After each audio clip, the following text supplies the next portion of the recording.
Assalomu alaykum azizlar. Kuni kecha fuqarolik ishlari bo'yicha Chirchiq tumanlararo sudida da'vogar tomonidan kiritilgan da'voza, ya'ni turmush davrida ortilgan mol-mulklarni umumiy mulk deb topish, ulardan ulush ajratish yuzasidan kiritilgan fuqarolik ishi yuzasidan javobgar ayolini manfaatlarini himoya qilib ishda ishtirok etdik. Sud o'z yakuniga yetdi. Sud natijasi o'laroq da'vogar tomonidan kiritilgan da'vo talabi to'liq rad etildi.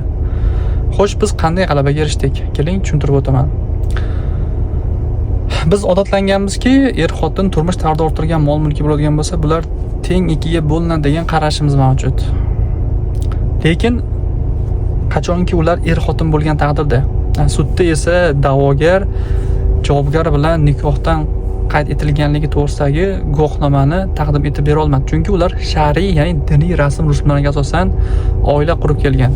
Oila kodeksi 13-moddasi tushuntiradiki, diniy rasm-rusumlarga asosan qurilgan oila deb tan olinmaydi.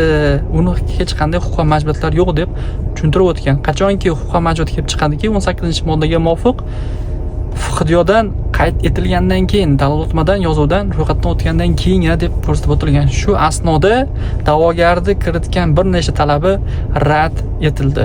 Shuning uchun azizlar, agarda siz shar'iy turmush asosida yashab kelayotgan bo'lsangiz, ayolingiz yoki eringizni nomida bo'lgan mulkka siz da'vo qila olmaysiz. Chunki sizning o'rtangizda hech qanday huquq va majburiyat mavjud emas.